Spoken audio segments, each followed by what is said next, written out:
NJR Radio, NJR Radio, NJR Radio. C'est plus de tubes, moins de pubs. Oui, bonjour monsieur Salestache.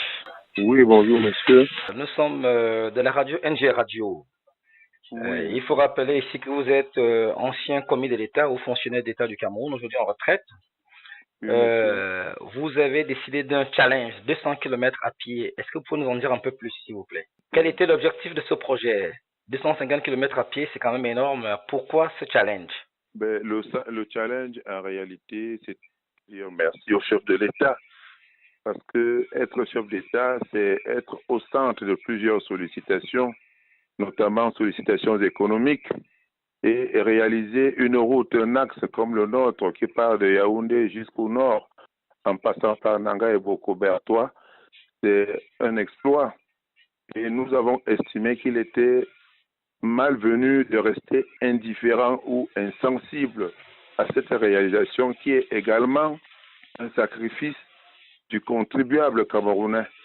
Parce que ce sont les impôts de l'État camerounais qui ont permis de construire cette route, naturellement avec sous l'action du gouvernement.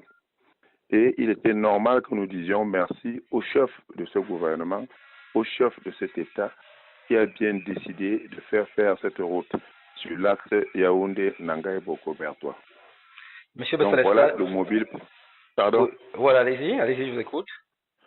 Voilà le mobile principal. Bon, maintenant, le mobile secondaire qui accompagne cette satisfaction, c'est également de dire que les populations de la Haute-Sanaga sont émerveillées par cette réalisation.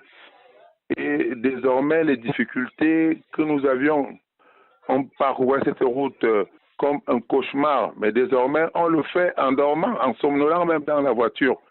Et c'est dire que c'est déjà une grande réalisation pour laquelle on ne peut pas rester indifférent. Qui saurait rester indifférent à un cadeau que l'on vous donne, si minime soit-il? Alors, s'il y en a qui estiment que c'était tout à fait normal, qu'il était tout à fait banal de réaliser cette route, moi je ne suis pas de cet avis.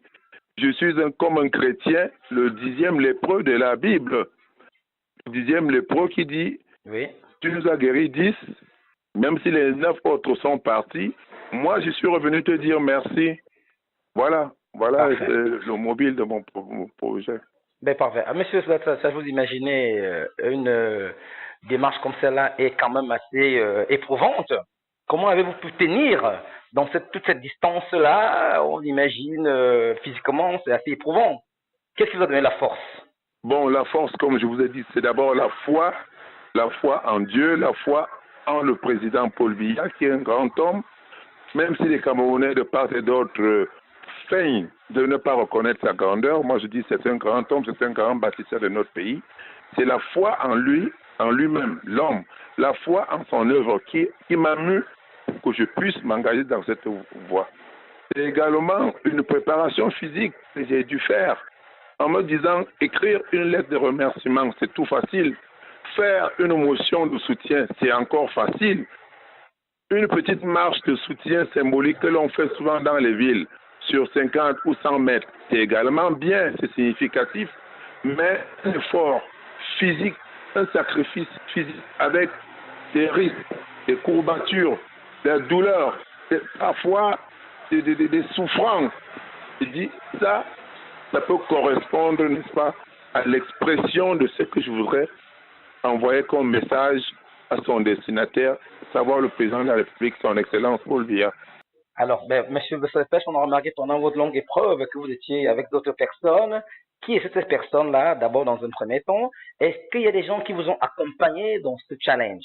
Bon, disons que j'ai imaginé mon projet tout seul. Je l'ai partagé avec quelques frères au niveau des idées qui ont trouvé l'idée géniale, mais qui n'ont pas pu participer maintenant de façon active à sa mise en œuvre. J'ai commencé mon projet et tout au long du parcours, ceux qui avaient écouté mes interventions à la radio avant sont venus me trouver le long de la route, se sont mis avec moi et chacun a marché au prorata de son effort, de sa foi et de sa joie. Et chacun est resté chez lui et rentré chez lui satisfaits d'avoir contribué à ce sacrifice que nous faisons pour dire merci au président Paul Biya. Donc, il y a eu beaucoup, des centaines de personnes qui sont venues avec nous le long du chemin.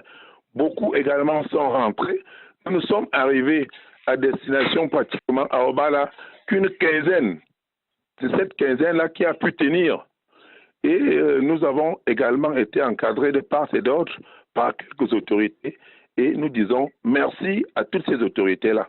Alors, donc, quand vous parlez d'autorité, ça veut dire qu'il y a des administrateurs, certainement d'autorités administratives qui nous ont accompagnés dans cette épreuve, c'est ça?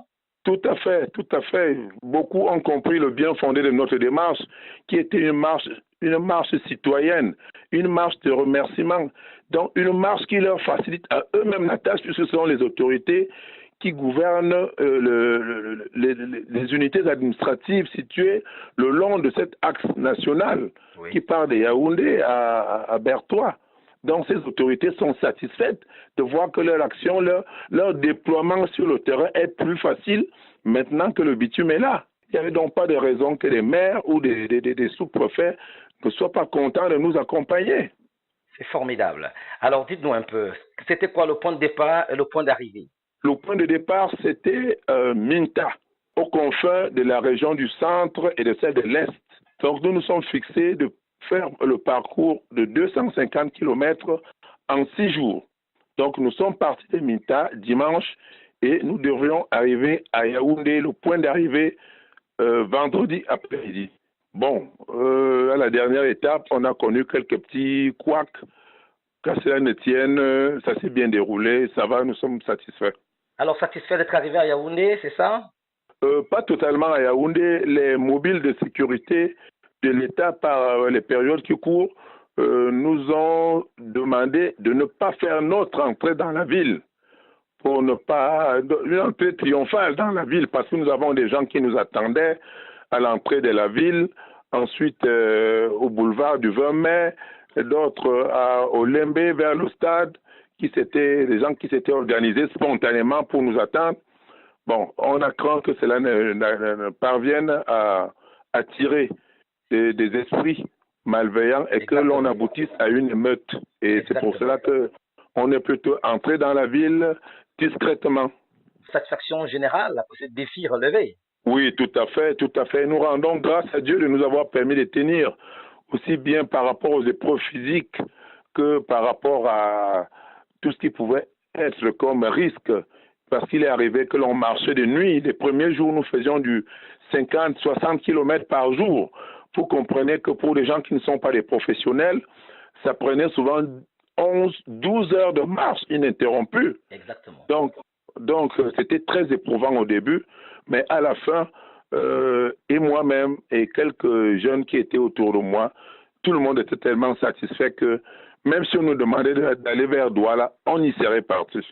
Parce qu'il y avait la motivation. Alors, si c'était à recommencer? Nous recommencerions. Et si même les pouvoirs publics nous donnent même l'occasion de recommencer, même sur une autre distance, nous sommes prêts à le faire. C'était NG Radio. Bonne journée à vous. Merci beaucoup et bonne journée également. Bon vent à votre radio. Merci beaucoup.